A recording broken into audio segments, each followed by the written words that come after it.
Now I have to. Anyway, All right, here we go. So, as we all know, the Library of Congress. What? I did think there was a lion at first. A what? I did. Henry was going to blind, but I did see a lion at first. Keep your left up. He's basically holding him by the nape of the neck. So we're watching and laughing at him torturing cats. But the point is, no, not quite. But yeah, the National Archives have, or Library of Congress has all these old films. And I was actually looking for something else and found the cat. So why not? So did we get to? We got to food poisoning and yellow fever. Oh, food poisoning. So we got more people died of food poisoning. So we got to that. And also, the Secretary of State, John Hay, called this a splendid little war, even though thousands died. That should give you their attitude towards people and common soldiers, which is pretty normal. Not me or my kids fighting. And so with that, now the United States has conquered these areas. Remember the cartoons I showed you with Cuba? They showed it as the damsel in distress, and how they showed the faces to be sympathetic, to do something about poor little Cuba. Look how it changed. Oh, this is the food. We didn't get to this, did we? we did. This is new. What is that? Bananas wrapped by Spam. I guess let me get to this, because I guess I forgot I didn't tell you this. So, food poisoning was one of the biggest killers of the war. So I did mention that yesterday. And the thing was, they mentioned it in the jungle. When the war began, they put out a call for as much canned food as possible. You can imagine what a big deal it was. Canned, relatively preserved food. A lot easier than carrying raw meat around. And this was seen as a great deal. So they put out huge orders to the food processors, who jacked up the prices because the government needed food right away. And large numbers of people were eating this processed food. Well, the jungle mentions one of the things they did. During the panic, these slaughterhouses that had been there for a while, they had all these meat and scraps and all this stuff. If they couldn't use it because no one was buying stuff, they didn't throw it away. They stuck it in the basement, not refrigerator, but just the basement, and let it just pile in there for years. So you can imagine it is,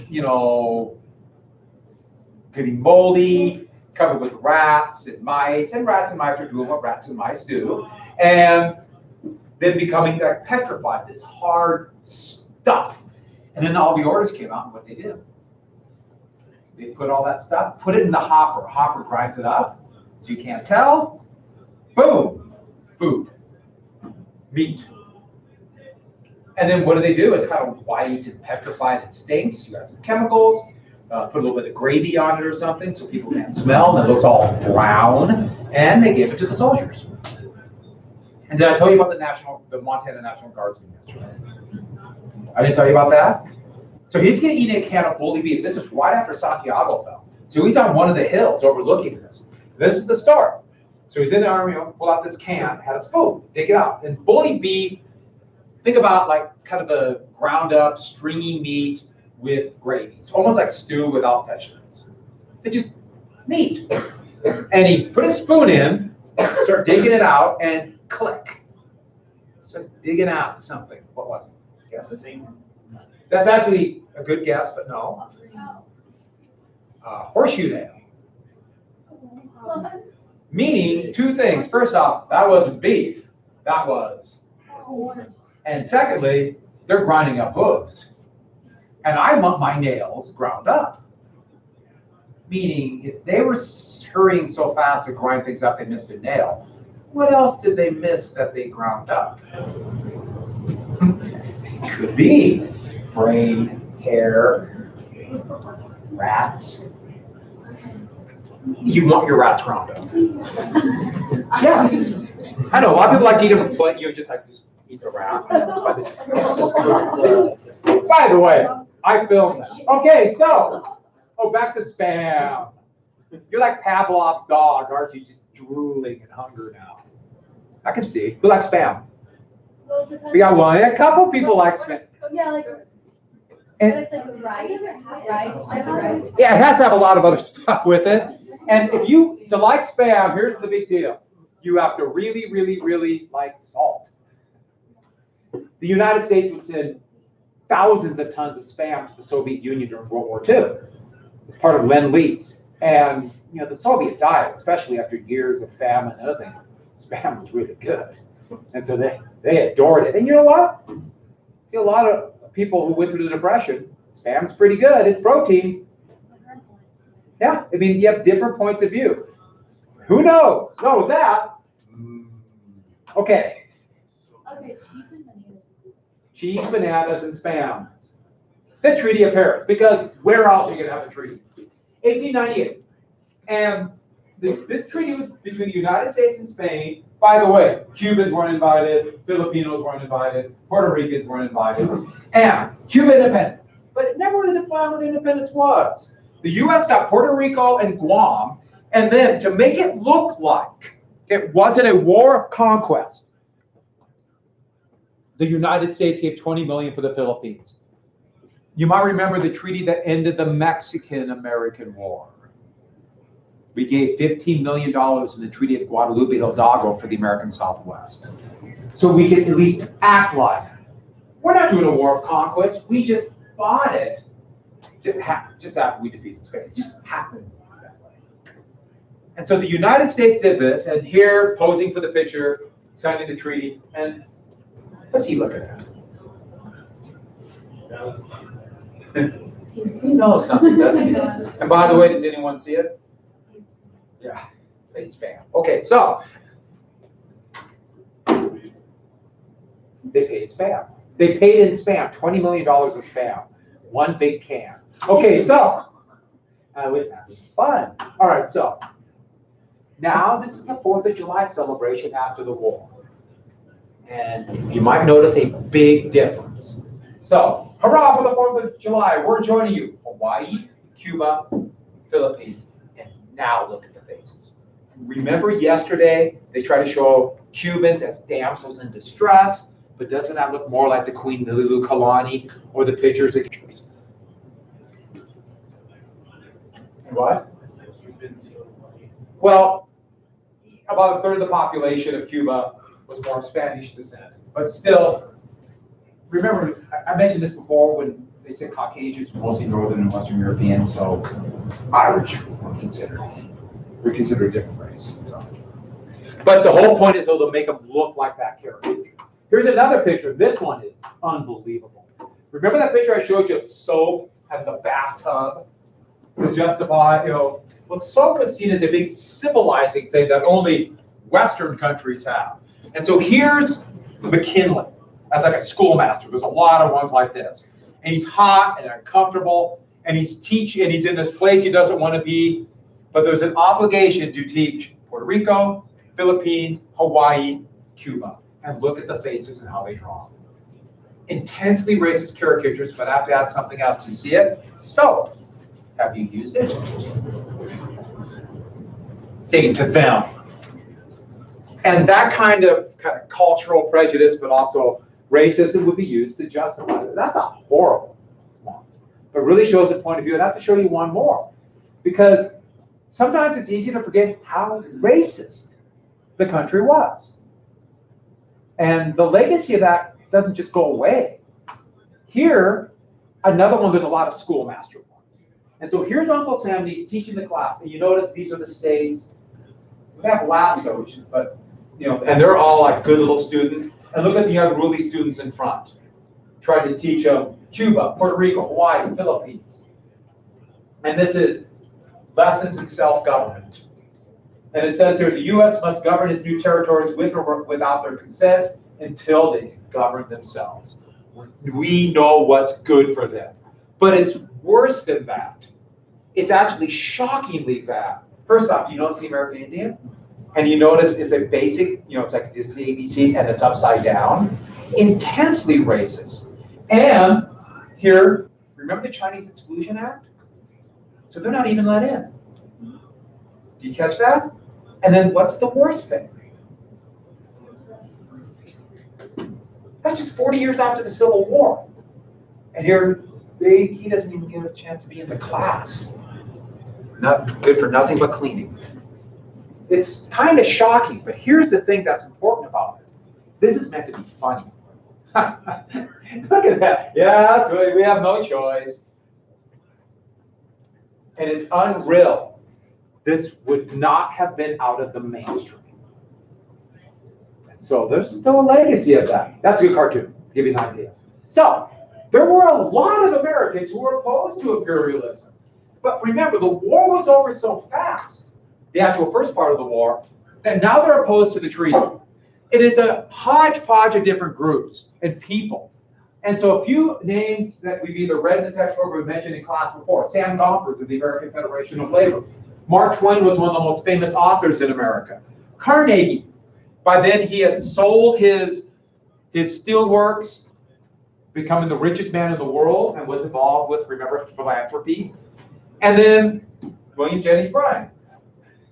And Bryan, remember, he just ran for president, and he wants to run for president again in 1900. They were all opposed to the war, and they were all opposed to the annexation, meaning the treaty. They're against the treaty. And a treaty requires 2/3 of the Senate. I gotta be clear though. If the Senate does ratify it, then it becomes the law. It's not just an agreement with other countries, it is the law in the United States too. So with that, they opposed it. There was a meeting of the Anti-Imperialist League in Chicago. But the problem was this. They didn't agree. They were disunified. For example, some thought, we can't annex these areas. We believe in the concept of self-determination. Now, self-determination, remember when I gave you that definition of democracy back in the 1830s, where people can decide their own government? That's what self-determination is. Self-determination is the idea that we'll let peoples of other countries decide their government, who will lead them, who they'll make treaties with. We'll let them decide, just as the U.S. did from Britain. And that is the American definition of democracy. And the reason I'm calling it self-determination, that became an early 20th century thing, and be big in World War I. Why should we do to other people? Why should we do the same thing that Britain did to the colonies that led to the United States? We should fight against that. Next, there's also just pure racism. Are we now going to let Filipinos in the United States? Will they be citizens? It wasn't clear. Will Cubans become citizens? Will Puerto Ricans? It was unclear at this time. And not just racist, but also the idea that they might come into the U.S. and drop wages. So that was Gompers. Van Bell was pretty racist. They wouldn't be by 1950, but they were in 1900. Next, they feared corporate power. That cartoon is a worker trying to stop, it says monopolies on his hat. And that's draw monopolies in this era as a pig. And basically like taking the world, controlling all these different people for these corporations to get rich. Corporations will get more global power, they'll expand their wealth, more control politically. And lastly, I almost forgot something. Well, let's not finish this. And they also feared war. Once you become an empire, you're going to have wars with other countries over empire. Imperial wars. But there's one more thing, too. There's another type of imperial war. The war to keep them in your empire. You have to fight within kind of a civil war within that country to keep it under your umbrella, just like the United States fought. And it was like a civil war to break away from Britain. We're going to have to fight to keep the empire, economic or colonial. And the thought was, once you do this, you're going to need an army, you're going to have to create an intelligent state, you're going to start doing things in secret. All these things that the founders feared. Carnegie was so appalled by this. He was an interesting guy. He's kind of all over the place. He offered to pay the United States $10 million to give the Philippines their independence. Now, it's kind of weird a guy believe that much in social Darwinism, but he was complex. A lot of people are. And the other thing is this. That's what, $500 million today? That's somebody who has a lot of money just sitting around. That should give you an idea when I said about a few people having a lot of wealth. If he said, I'll give $10 million, and that would not affect his life at all. That'd be the equivalent of me giving a penny to somebody. But the same net effect on his life as me giving a penny to you. I know, and I'm a teacher. So with that, but I should add, they're divided. They never unify. Those who want imperialism, they want the treaty, they have a great advantage. They could play the, well, we just won this war. The United States is great. No one can stop us. How dare you go against our great victory? And by the way, what do we call that attitude? Nationalism. Now these guys, they're patriots. They thought they believe so much in what the United States is standing for. They're against it. Nationalism is just, I love my country because it's great, therefore I love my country because it's great. Therefore I love my country because it's great. It's just kind of a circle. So with that, but William Jennings Bryan, sitting there at the end of 1898, is thinking, in a year and a half, I'm going to be running against McKinley again. He wanted to beat him. I almost beat him. Bryan thought, we got to get this past us and move on. Because Bryan was completely against imperialism. And he despised social Darwinism. But Bryan decided, let's just pass the treaty and move on. Get to other issues. So Bryan dropped his opposition to the treaty. And that got Democrats to join. These blue right here that's supposed to be the Senate. And then the blue, those are the Democrats that joined, the red are the Republicans. And the treaty was ratified. Just barely got the 2/3 vote, but got the 2/3 vote. So the United States became an imperial power. And two big things about that. First off, Bryan's reputation never recovered. He claimed he was against imperialism, against the treaty, and then by dropping his opposition, that gave the green light for the treaty to be ratified. He looked like a hypocrite and a coward. He would not fight for what he believed. If he believed it, you should fight for it. His reputation would be tainted by this. In 1900, he would not do as well in the election, and the same in 1908. Despite the fact that he was incredibly popular, he never recovered. People are attracted to somebody who will fight for their beliefs. Even if they disagree with their beliefs, it's like, well, I don't like you, but at least you stand up and you don't back down. That's appealing. Or sometimes what they are fighting for is horrible, but that's another story. And that's why he's drawn as a jester, a clown. And there's one more thing, he's a coward. Just like a cowardly lion, isn't it? Because a year after this, that the Wizard of Oz would be written. I have to show you something, I almost forgot. I found this afterwards, looking for something else. But here is a thing in the paper about the Wizard of Oz on Turner Classic Movies. It's about, I think it's 2005. Bam. Okay, sorry.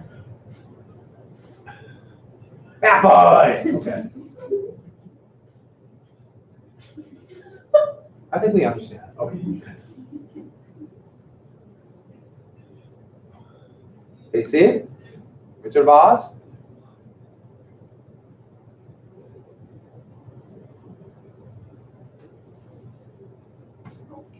That might be the funniest, greatest description ever.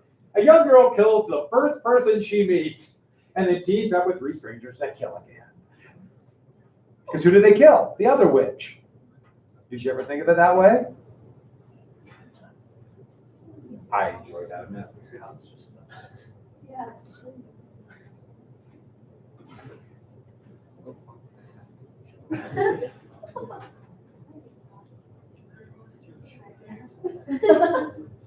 That might be the scariest thing. Okay. So, in 1901 through 1903, 3 court cases wound their way to the Supreme Court about what to do about this new empire. And this cartoon shows the issues, but I'll explain it in just a second. The issue was this. Okay, now the Philippines is part of the United States. Our flag is there. Does the Constitution follow the flag? Why that's so important is, do the people of the Philippines have rights under the Bill of Rights? Do they have the right to free speech, freedom of the press? Warrant for search, no legal search and seizure, the 14th Amendment. Do they have any of these? And are they going to have a democracy, meaning deciding their own form of government? And it wound its way to the Supreme Court. And it says there, troubles which may follow an imperial policy. And here it's supposed to be the Philippines. And yes, horrifically racist drawing, but here they are we going to let them in Congress look at them? This is incredibly important. This will have consequences to this day. Some of the most important court cases in history, and their precedent still exists. But there was a precedent to give people those rights. All this area here, the United States had conquered and made it territory. And yet, these areas became states with these constitutional rights for the most part. You have the same rights as states that were already here. Bet you're going to get there. The original 13.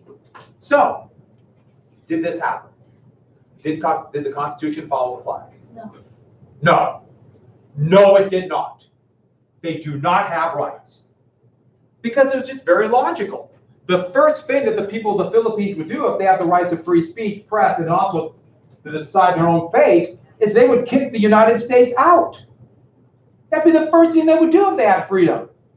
And so the basic element is they're not ready for those rights.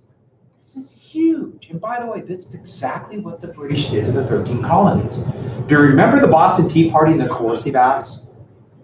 And those laws that said any British subject, if they commit a crime in the colonies, they'll be tried where? And that's the same idea. British citizens had more rights than the colonists.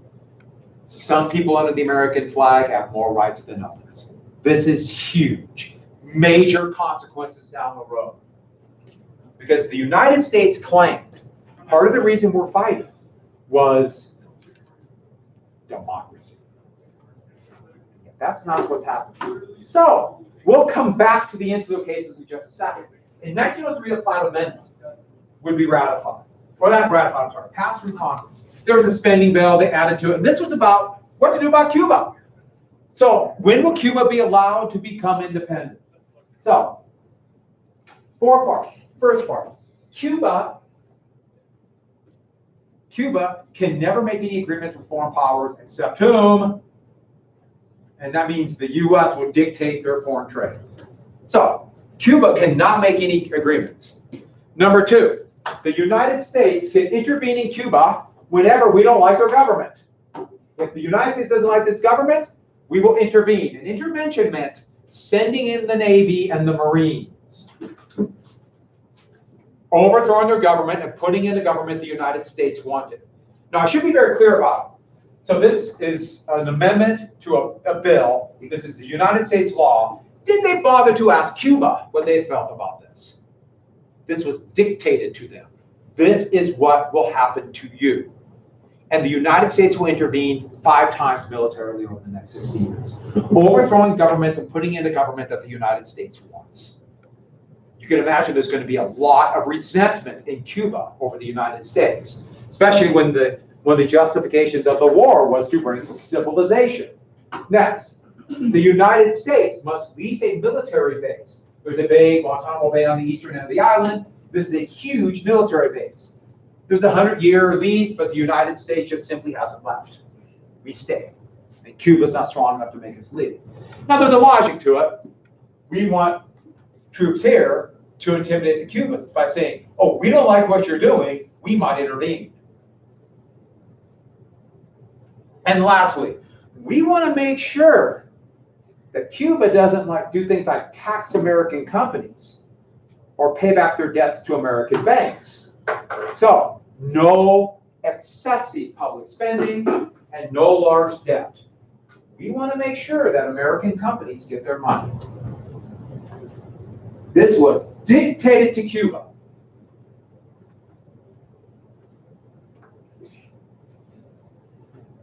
Dictated. Here is a pro colony. Once again, Uncle Sam's a schoolmaster. It's amazing how many of these cartoons you can find.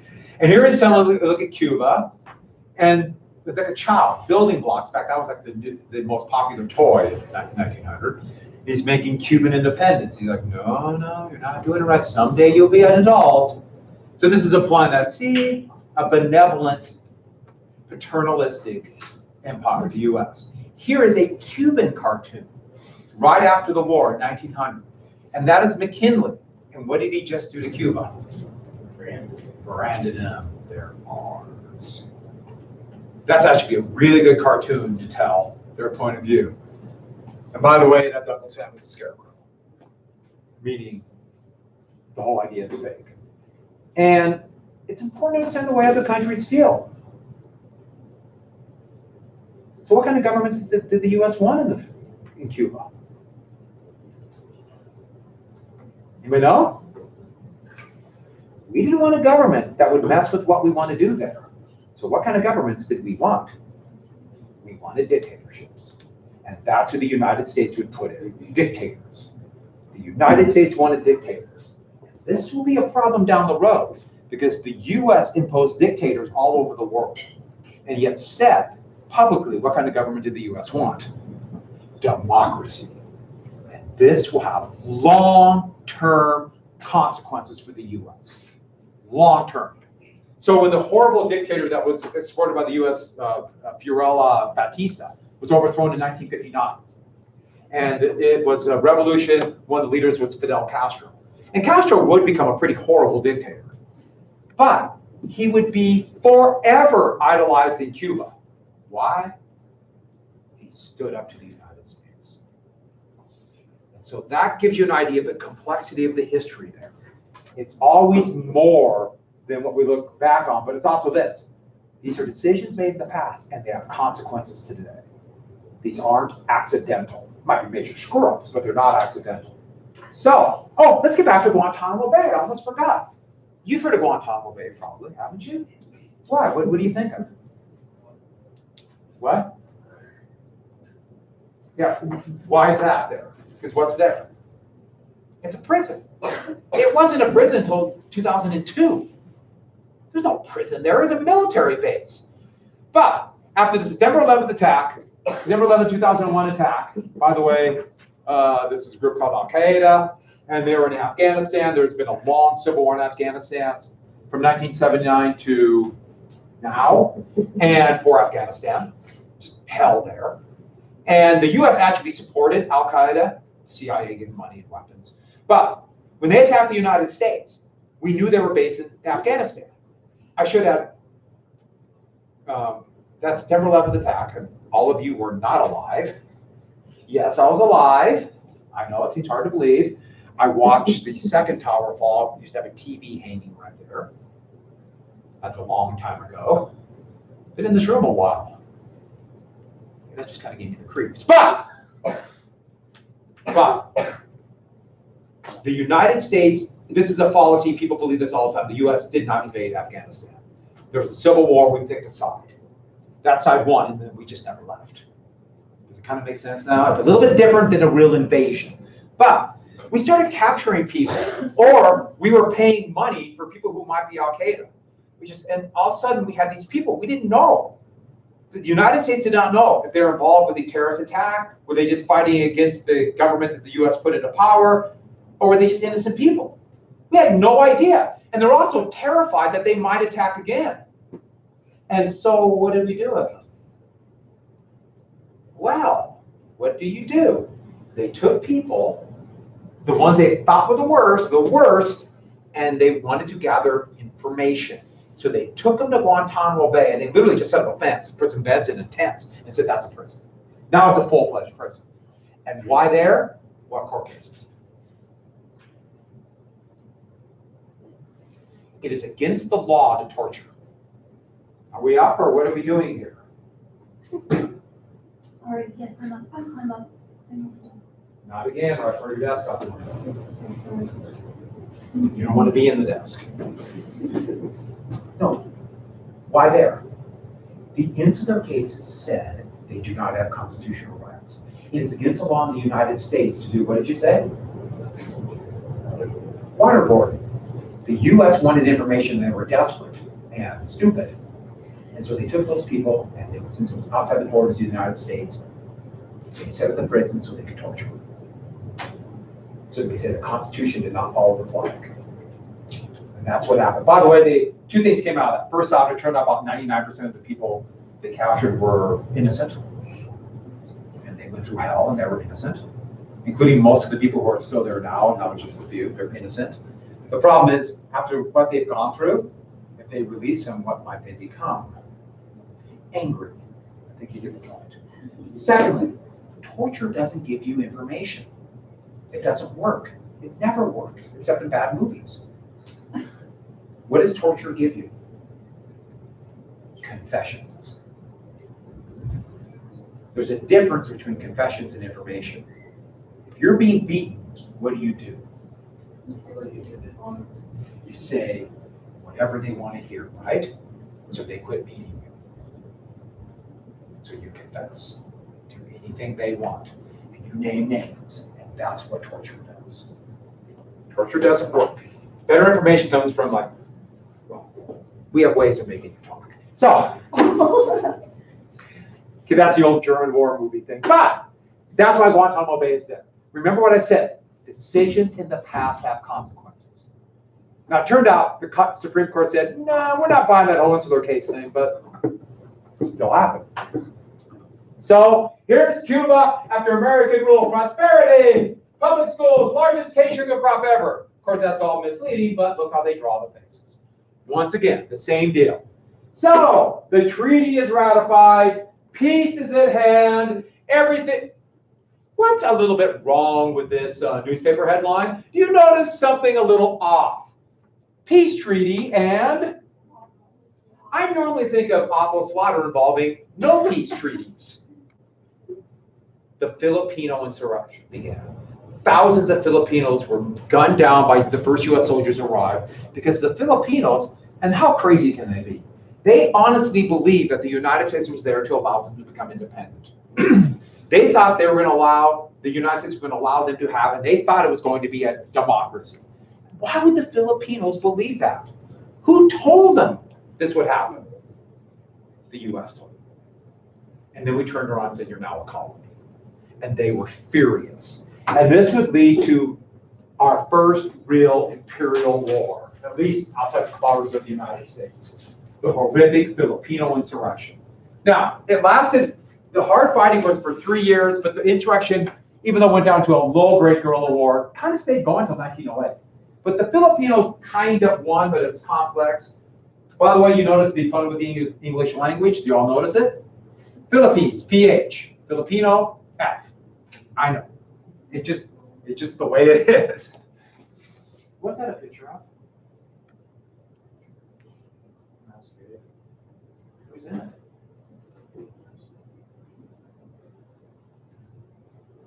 Men, women, and children. Those are civilians that were executed by American soldiers as a reprisal for a guerrilla attack. This war became just as horrible as what the Spanish were doing, or any other number of imperial war, just like those in the anti-imperialist league said. Once you become an empire, you do things like this to keep your empire. I'll tell you about the story where this came from. These are some of the little kids. They just gunned them down in cold blood. They made a victor grave first. And so the U.S. justified it by saying we're bringing civilization and Christianity. And here's McKinley, and you notice he's got the Philippines by the neck so he can't get away. But is he going to allow them to go over the cliff or save them? And the world is watching. And it's implying he's going to save them. McKinley's like a stern schoolmaster. They kept playing that. But the funny thing about the Christianity thing is this. In fact, McKinley even said that he dreamt, that he prayed to what to do with the Philippines, and God came to him and told him in his prayers that you must bring Christianity to civilize the Filipinos. And this is why we're going to attack, to bring Christianity to the Filipinos. And a lot of people in the United States said, oh, that's good, that's what we're doing. It is a noble cause. This was a time of a lot of missionary activities. Why was this garbage? The Philippines have been a Spanish colony for 300 years. 90%, over 90% of the population were what religion? They're Catholics. That's like saying we're going to bring Christianity to the Christians. The other ones were mostly Islam, but Sunni Muslims. But why did people think that was so noble and good? Because most people, what do they know about the Philippines? Nothing. They knew nothing. My guess is McKinley knew nothing either. He probably had no idea. But here's the problem. Two parts. It's actually a big problem. First part, yeah, people should know more. Is that fair to say? People should know more. But secondly, most people do have to work. When you get older, you have families, you have a lot of responsibilities. It's hard to know. And so the thing about it is that if we put trust in our leaders to tell us the truth. Fortunately, leaders today would never manipulate that trust and tell lies.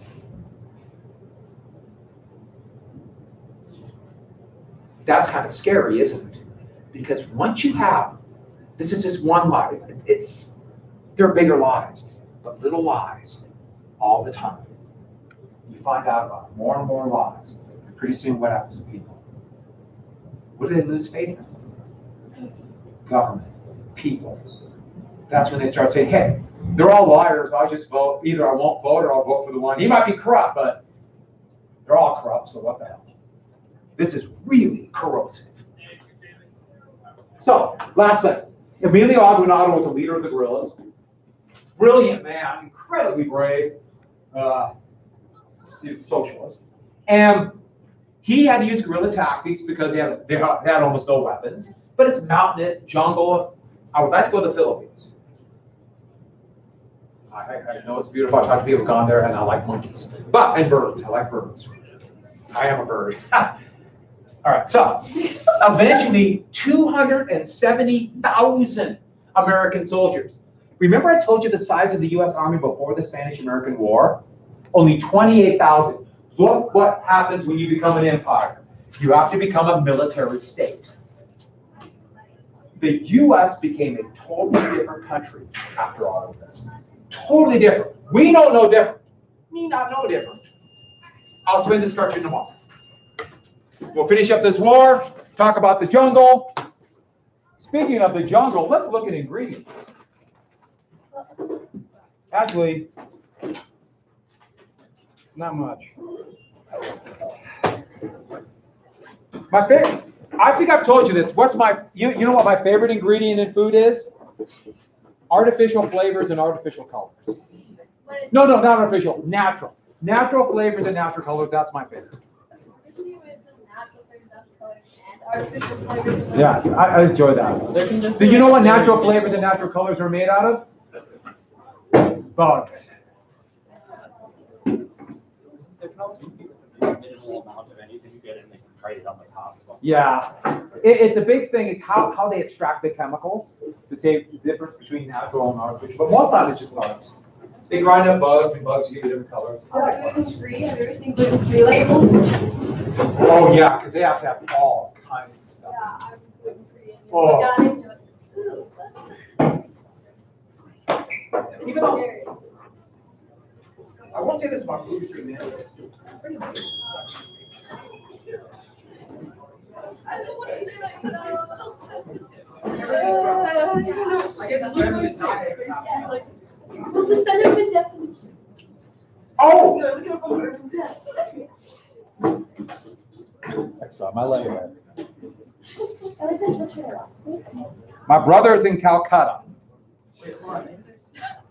And the aunt, of course, you. Everybody, does anybody want to get in the picture real quick? Everyone come up, pose! Come on, get pose!